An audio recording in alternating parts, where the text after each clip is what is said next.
प्रिय भक्तगण, आज हम आपको एक कथा का श्रवण करा रहे हैं जो सुनने मात्र से आपके जीवन में सुख, संपत्ति और धन की वर्षा होगी। तो चलिए कथा को प्रारंभ करते हैं। भगवान शिव माता पार्वती से कहते हैं, जब हिम्मत टूट जाए तो मानव क्या करें? तब माता पार्वती कहती हैं, जिस तरह से दिन में कई बार धूप और कई बार आती जाती है, ठीक उसी प्रकार से मानव के जीवन में सुख और दुख का आना जाना लगा ही रहता है। लेकिन मानव का ध्यान केवल दुखों पर होता है और मानव को ऐसा प्रतीत होता है कि व्यक्ति के जीवन में केवल दुख ही है। लेकिन वास्तविकता देखी जाए तो यह पता चलता है कि मानव जीवन में केवल एक ही दुख है।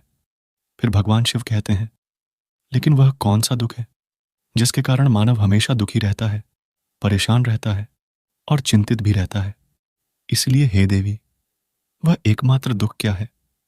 तब माता पार्वती कहती है, हे देवों के देव महादेव, आपसे भला कोई ऐसी चीज आज तक ब्रह्मांड में छुपी हुई नहीं है, इसलिए आप ही आगे की बात बताएं। फिर भगवान शिव कहते हैं, हे प्रिय, आज की बौद्ध की कहानी के माध्यम से समझते हैं और यह भी जानने का प्रयास करते हैं कि आखिर उसका समाधान क्या है और मानव को अपने दुख को नियंत्रित करने के लिए क्या कर सकता है। अगर आप यह कहानी सुन रहे हैं तो पूरा सुन लें। इस कथा को आधा अधूरा छोड़कर जाने की गलती मत करिएगा, क्योंकि इस पवित्र कथा को पूरा सुनने से मनचाहा फल की प्राप्ति होगी। इसलिए इस कथा को पूरा सुने। आप शिव भक्त हैं तो भोलेनाथ का अनादर न करें। तो चलिए कहानी प्रारंभ करते हैं। बहुत समय पहले की बात है। एक छोटा सा राज्य था। उस राज्य में एक व्यापारी रहा करता था जो बहुत अमीर था, जिसके पास किसी चीज की कोई कमी नहीं थी। उसके पास वो सारी सुख सुविधाएं थीं। जिस समय जो वह चाहता था वह उस समय प्राप्त कर सकता था। उसका एक पुत्र भी था जो अब युवा हो चुका था। उस व्यापारी के पुत्र ने अब तक अपने जीवन में कोई दुख नहीं देखा था। जो भी वह चाहता था व्यापारी उसे सब कुछ लाकर दे देता था, जिस कारण से उसने अपने जीवन में किसी प्रकार के दुख का अनुभव अब तक नहीं किया था। उस व्यापारी के पुत्र को बहुत सारे मित्र भी थे। उस व्यापारी के पास अथाह संपत्ति थी, धन दौलत की कोई कमी नहीं थी। लेकिन एक दिन अचानक वह व्यापारी बीमार पड़ जाता है और देखते ही देखते उसकी बीमारी ने उस पर हावी हो जाता है। वह व्यापारी अपने जीवन की आखिरी सांसें गिनने लगता है। अब उस व्यापारी को यह प्रतीत होने लगा था कि अब वह नहीं बच पाएगा, उसका अंतिम समय आ चुका है।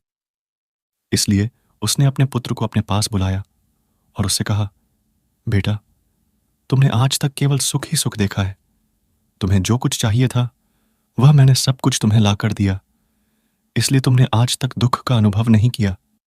लेकिन दुख क्या होता है यह तुम्हें पता तक नहीं, और इसी बात की चिंता मुझे खाए जा रही है कि जब तुम्हारे ऊपर दुखों के बादल मंडराएगा तब तुम सही नहीं कर पाओगे। इसलिए आज मैंने तुम्हें यहां पर बुलाया है। मैं बस आखिरी समय पर तुमसे यह कहना चाहता हूं कि तुम हरदम सावधान रहना। मेरी मृत्यु के बाद तुम्हारे अपने ही तुम्हारे दुखों का कारण बन जाएंगे। इतना कहकर उस व्यापारी की मृत्यु हो जाती है। उस व्यापारी का पुत्र अपने पिता की मृत्यु पर बहुत दुखी हो जाता है। वह रोता रह जाता है। तभी उसके पास उसका एक मित्र आया और उसे समझाते हुए कहता है, मित्र, तुम रो क्यों रहे हो? तुम्हारे पिता ही मरे हैं, लेकिन तुम्हारे पास तो अब भी सारी धन दौलत है, सारी संपदा है। यह सारी संपत्ति तुम्हारी ही तो है। अब तो तुम उन चीजों का भी आनंद ले सकते हो जिनका आनंद तुम अपने पिता के रहते नहीं ले पाए थे। अपने मित्र की यह बात सुनकर वह बड़ा प्रसन्न होता है। अब उसे इस बात का एहसास हो चुका था कि उसके पास अथाह संपत्ति है, जिसकी मदद से वह अपना जीवन खुशी खुशी बिता सकता है। लेकिन इसी धन संपदा के कारण वह अब बुरी आदतों का शिकार भी जाता है। वह वेश्यालय जाने लगा था। वह हर प्रकार का नशा करने लगता है। जहां उसका मन करता वह वहां चला जाता है। जब भी उसका मन करता वह किसी को भी अपने घर बुला लेता है। फिर चाहे दिन हो या रात, जो भी उसका मन करता वह खरीद लेता, क्योंकि उसके पास अथाह संपत्ति थी। और तो और उसके पिता का सारा व्यापार भी अब उसी के हाथों में था और अब वह बहुत खुश था। वह अपने जीवन को अपनी मर्जी के हिसाब से जिया करता था। एक दिन उसके मन में ख्याल आया कि पिता ने मुझे बेवजह डरा दिया था कि लोग मेरा फायदा उठाएंगे, मेरे दुश्मन बन जाएंगे, मेरे दुखों का कारण बन जाएंगे। लेकिन अब मैं और भी मजे से जी रहा हूं। मेरे सुख के दिन तो अब आए हैं। मैं आज तक जो नहीं कर पाया था वह सब करने में अब मैं सक्षम हो गया हूं। यह सब सोचकर उसके खुशी का कोई ठिकाना नहीं था। वह बहुत खुश था। तभी एक दिन उस राज्य में एक बहुत बड़ा मंदिर का निर्माण हो रहा था और उस मंदिर के निर्माण के समय पर यह घोषणा करवाई गई, जो भी इस मंदिर के लिए सबसे अधिक दान देगा उसका नाम उस मंदिर के एक पत्थर पर स्वर्ण अक्षरों में लिखा जाएगा। जब उसके मित्र ने यह बात सुनी तो वह दोबारा उसके पास आया और उसे सारी बात बता दी। तब उस व्यापारी के पुत्र ने यह तय किया कि वह मंदिर को सबसे बड़ा दान देगा और उसने ऐसा ही किया। और साथ ही यह भी निश्चित हो गया कि उसका नाम उस मंदिर के पत्थर पर स्वर्ण अक्षरों में लिखा जाएगा। लेकिन जब वह दान देकर वापस घर की ओर लौट रहा था तब रास्ते में उसे एक संत मिल जाते हैं जो भोजन की याचना कर रहे थे। इस पर वह घमंडी व्यापारी का पुत्र कहता है, तुम जैसे लोग केवल 2 वक्त की रोटी के लिए हमेशा चिल्लाते रहते हो। पता नहीं तुम लोग कहां से आ जाते हो और ईश्वर तुम लोगों को पैदा ही क्यों करते हैं। तुम लोग गंदगी हो इस समाज का। तुम्हें जीने का कोई हक नहीं, केवल अपना पेट भरने के लिए 2 वक्त की रोटी के लिए तुम किसी के सामने भी झुक जाते हो। यदि झुकना ही है तो उस ईश्वर के सामने को शायद तुम्हारी गलतियों को माफ कर दें और तुम्हें एक अच्छा जीवन प्रदान करें। हो सकता है वह तुम्हें भोजन भी दे दे। वह लड़का उस संत को खड़ी खोटी सुनाकर वहां से चला जाता है। धीरे धीरे उस लड़के के पास उसके मित्रों, सहयोगियों और रिश्तेदारों की संख्या बढ़ने लगती है। अब हर कोई उसे बिना पूछे कोई काम नहीं करता था। हर चीज में उसी से पूछा जाता था, जिस कारण उस लड़के को लगने लगा था कि अब मेरे बिना कोई काम नहीं हो सकता। जो भी हूं मैं ही हूं, जिस कारण उस लड़के का अहंकार अब 7वें आसमान पर था। सभी लोगों ने उसका मन जीत लिया था। सब लोग उसके विश्वास पात्र बन चुके थे। उस लड़के के पास अपार धन था, जिस कारण सब जुड़े हुए थे। लेकिन यह बात उस लड़के को समझ नहीं आ रही थी।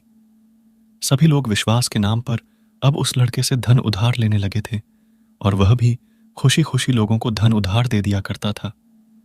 जो कोई उसे धन उधार लेने आता वह जितना मांगता वह उससे ज्यादा ही उन्हें दे दिया करता था, क्योंकि वह सभी की नजरों में अपने आप को श्रेष्ठ साबित करना चाहता था।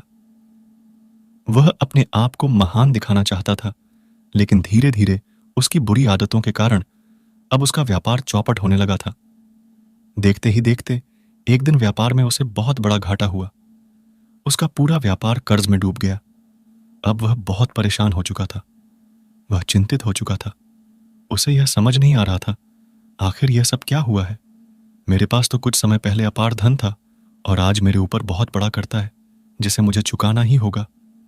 तभी उसे याद आया कि जो धन उसने अपने मित्रों को दिया था, अपने रिश्तेदारों को दिया था, उन सभी से वह अपना दिया हुआ धन वापस मांगना शुरू किया।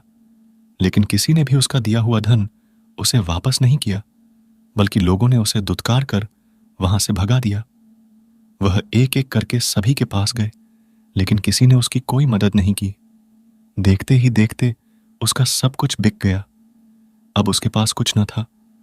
वह सड़क पर आ चुका था। तभी वह सोचने लगा कि अपने सुख के दिनों में मैं यह नहीं जान पाया कि मैं अपने शत्रुओं से घिरा हुआ हूं। मेरे पिताजी सही कहते थे कि मेरे अपने ही मेरे दुखों का कारण बनेंगे।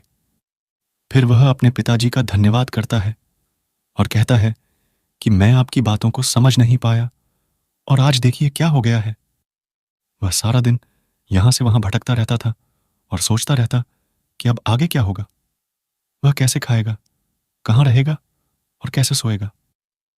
उसे अपने पिता की याद बार बार सता रही थी। वह उन्हें याद कर करके रो रहा था। उसकी आंखों से आंसू बह रहे थे। लेकिन अब बहुत देर हो चुकी थी। अब धीरे धीरे उसे भूख भी लग रही थी। तभी उसने सोचा कि मैं उसी मंदिर पर जाता हूं जहां पर मेरा नाम स्वर्ण अक्षरों में लिखा गया है। मैं वहां जाकर कुछ मदद मांगता हूं। तब वह लड़का वहां पहुंचता है और वहां के पुजारी से वह कहता है, पुजारी जी, आपने मुझे पहचाना? मैं वही हूं जिसने इस मंदिर को सबसे बड़ा दान दिया था, और मेरा नाम इस मंदिर के पत्थर पर स्वर्ण अक्षरों में लिखा गया था। हालांकि इस समय मेरी हालत कुछ खराब है और मेरे पास खाने के लिए भी कुछ नहीं है। क्या आप मुझे कुछ भोजन दे सकते हैं? मैं भूखा हूं। मुझे बहुत जोर की भूख लगी है। मेरे अपनों ने मुझे धोखा दे दिया है। क्या आप मुझे कुछ भोजन दे सकते हैं? तभी पुजारी कहता है, भिखारियों को भोजन इस मंदिर के बाहर दिया जाता है। मंदिर के अंदर नहीं जाओ और जाकर बाहर बैठ जाओ। और रही बात तुम्हारे दान की, तो भिखारी का नाम मंदिर के पत्थर पर स्वर्णाक्षरों में नहीं लिखा जाता। पुजारी ने तुरंत ही उस लड़के का नाम मंदिर के उस पत्थर पर से हटवा दिया और फिर एक बार घोषणा करवा दी कि मंदिर को जो सबसे बड़ा दान देगा, उसका नाम इस मंदिर के पत्थर पर स्वर्ण अक्षरों में लिखा जाएगा। यह सब देखकर वह लड़का का बड़ा हैरान था, बड़े अचरज में था। वह मन ही मन रो रहा था और सोच रहा था कि जीवन कितना दुखदाई है और जीवन बहुत छोटा भी है। और इस चीज को मैंने जान लिया है कि पत्थर पर लिखा हुआ नाम भी मिटाया जा सकता है। यदि पत्थर पर लिखा हुआ नाम मिटाया जा सकता है, तो इस जीवन का क्या मोल? यह जीवन भी कभी भी समाप्त हो सकता है। उस लड़का को जोरों की भूख लगी थी। वह मंदिर के बाहर जाकर एक कोने में बैठ गया। लोग आते रहे और भिखारी को कुछ न कुछ दान देते रहे, लेकिन वह लड़का, उसकी हिम्मत ही नहीं हो रही थी कि वह भीख मांग सके, और न ही वह उन भिखारियों में बैठना चाहता था। देखते ही देखते दोपहर से रात का समय हो चुका था, लेकिन अब तक उसे कुछ भी न मिला था। लेकिन उसकी भूख बढ़ती चली जा रही थी और उसे जोरों की भूख लगी थी। पहली बार उसने अपनी भूख को जाना था, अपने पेट की इस आग के बारे में जाना था, और इस भूख के कारण वह इतना परेशान हो चुका था। उसने तय किया कि वह मंदिर से भोजन को चुरा लेगा और उसे खाकर अपना पेट भर लेगा। जैसे ही वह वहां से उठता है, तभी वह संत वहां पर आ जाता है, जिस संत को वह लड़का ने बहुत खरी खोटी सुनाई थी। वह संत उस लड़के के पास आकर कहता है, बेटा, हम पहले भी मिल चुके हैं। प्रसाद भिक्षाटन से वापस लौट रहे थे तो तुम्हें यहां पर देखा तो सोचा कि तुम्हें कुछ भोजन देते हुए चलो। यह लो, खा लो। तुम्हें जोरों की भूख लगी होगी। मैं तुम्हें जानता हूं। मैं समझता हूं कि यह हालात तुम्हें जबरदस्ती झुकाना चाहता है, लेकिन तुम लोगों के सामने झुकना नहीं चाहते। अगर तुम लोगों के सामने झुक गए ही नहीं तो तुम्हें भोजन भी नहीं मिलेगा। आज तो मैंने तुम्हें भोजन दे दिया है, जिससे तुम्हारी भूख मिट जाएगी, लेकिन यह भूख रोज लगेगी। यह पेट की आग कभी नहीं मिलती। यह एक ऐसी बीमारी है जिसका कोई इलाज नहीं। भूख से बड़ी बीमारी इस दुनिया में कोई है ही नहीं। इस पर वह लड़का संत से कहता है, जब मेरे पास धन था, दौलत थी, अथाह संपत्ति थी, तो मेरे पीछे मेरे मित्रों की सहयोगी थी, रिश्तेदारों की कतार लगी रहती थी। सभी लोग मेरे शुभचिंतक थे। जैसे मेरे ऊपर दुख आते ही वह सब पलटकर वह सब अब मेरे शत्रु बन गए हैं। लेकिन मैंने जिसे इतनी खरी खोटी सुनाई थी, वही मेरे दुख में मेरा सहयोगी बना है। तो मेरे इस दुख में मेरे पहले मित्र हो, मेरे पहले रिश्तेदार हैं, जिसने मुझ पर दया की है। मैं तो अपने आप को बहुत बड़ा समझता था, लेकिन देखो, इस वक्त की मार ने मुझे कहां से कहां पहुंचा दिया है। आज मैं इस बात को अच्छी तरह समझ चुका हूं कि धन से बड़ा कोई मित्र नहीं।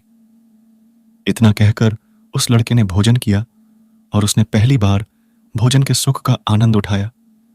उसके हाथ कांप रहे थे। वह जल्दी जल्दी उस भोजन को समाप्त करना चाहता था, जल्दी जल्दी उसे चबा लेना चाहता था, और उसकी आंखों से घर घर आंसू भी बह रहे थे। उसे ऐसा प्रतीत हो रहा था मानो आज से पहले ऐसा लजीज भोजन उसने आज तक नहीं किया हो। भोजन करते वक्त जो अनुभव उसे प्राप्त हुआ, ऐसा अनुभव उसे आज तक नहीं मिला था। तभी वह संत से कहता है, यह कैसा सुख है? मैं इस दुख में भी इस भोजन के सुख का अनुभव कर पा रहा हूं। तभी संत कहते हैं, जहां तृप्ति होती है वहां सुख का अनुभव होता है, लेकिन सावधान, तृप्ति बहुत खतरनाक भी होती है। जब यह तृप्ति हमारी आवश्यकताओं, हमारी इच्छाओं से ऊपर उठ जाती है, तब यह दुख के दर्शन भी हमें कराती है। आज जो भोजन तुम कर रहे हो, ऐसा भोजन यदि तुम्हें पहले प्राप्त होता तो तुम इसे छूते तक नहीं। लेकिन आज उसी भोजन को करके तुम्हें तृप्ति मिल रही है। लेकिन जब तुम्हारे पास धन था, दौलत थी, तब तुमने इससे भी अच्छा भोजन किया होगा, लेकिन तब तुम्हें तृप्ति नहीं मिली होगी, वह सुख प्राप्त नहीं हुआ होगा जो तुम आज अनुभव कर रहे हो। लेकिन अगर ऐसा ही भोजन तुम्हें रोज मिलता रहे तो तुम और भी अच्छे भोजन की कामना करने लगेंगे, और इसी कामना की तृप्ति के लिए तुम्हारे मन में दुख पैदा होगा। और जब तुम अपने मन की इस कामना की तृप्ति कर दोगे तो तुम्हें सुख भी प्राप्त होगा, लेकिन यह सुख आएगा और चला जाएगा। और जब तुम्हारे जीवन में इसी प्रकार के भोजन हमेशा आते रहेंगे और जाते रहेंगे तो तुम किसी और इच्छा की ओर आगे बढ़ने लगोगे। तब तुम किसी और इच्छा की पूर्ति करना चाहोगे, तुम किसी और इच्छा की तृप्ति करना चाहोगे, और जब वह इच्छा पूरी नहीं होगी, जब तुम्हें तृप्ति नहीं मिलेगी, तो तुम्हें दुख होगा, तकलीफ होगी, पीड़ा होगी, और यह श्रृंखला ऐसे ही आगे बढ़ती चली जाएगी। तो हमेशा सुख के पीछे भागोगे, लेकिन दुख तुम्हारे पीछे यूं ही भागता रहेगा। तुम सुख को पकड़ना चाहोगे, दुख तुम्हें पकड़ना चाहेगा। इसी प्रकार यह प्रक्रिया यूं ही निरंतर चलती रहेगी। तभी संत अपने थैले में से एक सोने की थैली निकालकर उस लड़के के हाथ पर रख देता है। तभी वह लड़का उस संत से कहता है, महाराज, आपके पास इतना धन कहां से आया? आप तो एक वैरागी है। तभी वह संत उस लड़के से कहता है, यह धन तुम्हारा ही है। उस दिन जब तुम मुझे खरी खोटी सुनाकर अपने घर की ओर आगे बढ़ रहे थे, तभी तुम्हारी जेब से यह सोने के सिक्कों से भरा हुआ थैला नीचे गिर पड़ा, और मैंने उसे उठाकर अपने पास रख लिया, ये सोचकर कि जब तुम मुझे मिलोगे तब मैं इसे तुम्हें लौटा दूंगा। लेकिन उस दिन के बाद से आज तुम मुझे मिले हो, इसलिए मैं तुम्हें इसे लौटा रहा हूं। ले लो, यह तुम्हारा ही है। इस पर वो लड़का कहता है, महाराज, इसी धन के लिए मुझे मेरे मित्रों ने, मेरे सहयोगी ने, यहां तक कि मेरे रिश्तेदारों ने भी मुझे धोखा दिया था। लेकिन आप वो पहले इंसान हैं जो मुझे ये धन लौटा रहे हैं। और वहीं पर जो मैंने धन अपने मित्रों, अपने सहयोगी, अपने रिश्तेदारों को दिया था, अपने बुरे समय पर जब मैंने उनसे वो मांगा तो उन सभी में वह धन देने से मना कर दिया। कियों ने तो मुझे खरी खोटी सुनाकर अपने घर से धक्के मारकर निकलवा दिया। लेकिन आप महाराज पहले इंसान हैं जिन्होंने मेरे इस बुरे समय पर मेरा साथ दिया है। तो हमेशा सुख के पीछे भागोगे, लेकिन दुख तुम्हारे पीछे यूं ही भागता रहेगा। तुम सुख को पकड़ना चाहोगे, दुख तुम्हें पकड़ना चाहेगा। इसी प्रकार यह प्रक्रिया यूं ही निरंतर चलती रहेगी। तभी संत अपने थैले में से एक सोने की थैली निकालकर उस लड़के के हाथ पर रख देता है। तभी वह लड़का उस संत से कहता है, महाराज, आपके पास इतना धन कहां से आया? आप तो एक वैरागी है। तभी वह संत उस लड़के से कहता है, यह धन तुम्हारा ही है। उस दिन जब तुम मुझे खरी खोटी सुनाकर अपने घर की ओर आगे बढ़ रहे थे, तभी तुम्हारी जेब से यह सोने के सिक्कों से भरा हुआ थैला नीचे गिर पड़ा, और मैंने उसे उठाकर अपने पास रख लिया, ये सोचकर कि जब तुम मुझे मिलोगे तब मैं इसे तुम्हें लौटा दूंगा। लेकिन उस दिन के बाद से आज तुम मुझे मिले हो, इसलिए मैं तुम्हें इसे लौटा रहा हूं। ले लो, ये तुम्हारा ही है। इस पर वो लड़का कहता है, महाराज, इसी धन के लिए मुझे मेरे मित्रों ने, मेरे सहयोगी ने, यहां तक कि मेरे रिश्तेदारों ने भी मुझे धोखा दिया था। लेकिन आप वो पहले इंसान हैं जो मुझे ये धन लौटा रहे हैं। और वहीं पर जो मैंने धन अपने मित्रों, अपने सहयोगी, अपने रिश्तेदारों को दिया था, अपने बुरे समय पर जब मैंने उनसे वो मांगा तो उन सभी में वह धन देने से मना कर दिया। क्यों ने तो मुझे खरी खोटी सुनाकर अपने घर से धक्के मारकर निकलवा दिया। लेकिन आप महाराज पहले इंसान हैं जिन्होंने मेरे इस बुरे समय पर मेरा साथ दिया है। बहुत शक्ति है, पर हम उन्हें बेकार की चीजों में यूं ही व्यर्थ कर देते हैं, बेकार के कामों में लगा देते हैं, जिससे हमारा पूरा जीवन यूं ही व्यर्थ हो जाता है। हम में से अधिकांश लोग हमेशा अपने आप को कोसते रहते हैं, उस ईश्वर को यह दोष देते रहते हैं कि आखिर मैं इतना दुखी क्यों हूं। और हम में से अधिकांश लोगों के मन में यह सवाल तो उठता ही रहता है, पर इसका जवाब बड़ा सीधा और सरल है, क्योंकि परमात्मा चाहता है कि हम उस दुख का अनुभव करें। वह परमात्मा हमें उस परम सुख तक ले जाना चाहते हैं जहां पर हमें यह पता चल सके कि इंसान के आत्मा का अस्तित्व क्या है और वह परम आनंद का सुख है। इतना कहकर संत वहां से चला जाता है। फिर भगवान शिव कहते हैं, मानव अपने आप को न पहचान पाना, अपनी शक्तियों को न पहचान पाना, इंसान अपने आप को न जान पाना, अपने आप को इकट्ठा न कर पाना, अपने आप को नियंत्रित न कर पाना, मानव के जीवन में केवल एकमात्र यही दुख है, क्योंकि मानव अपने आप पर कभी ध्यान नहीं देता है, अपने आप को एकत्रित करने का कभी प्रयास तक नहीं करता है। लेकिन इस चीज को न देखकर मानव बाकी के इधर उधर के दुख को देखकर हमेशा चिंतित रहता है, परेशान रहता है, और मानव अपना पूरा ध्यान उन्हीं दुखों पर लगाए रहता है। लेकिन जो वास्तविक दुख है, इस पर मानव का ध्यान कभी जाता ही नहीं। लेकिन वास्तविकता तो यही है कि जब भी मानव अपने जीवन में कोई दुख होता है, तो मानव का ध्यान खुद पर होना चाहिए। आखिर दुखी मैं क्यों हूं? मैं क्या हूं?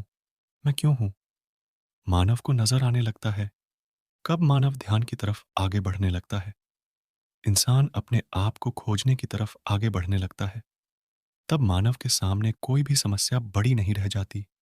मानव किसी भी बड़ी से बड़ी समस्या का समाधान सरलतापूर्वक कर सकता है। इसलिए इंसान खुद को जाने, खुद को पहचाने, क्योंकि जो शक्ति, जो क्षमता मानव के भीतर है, वह किसी और के पास नहीं है।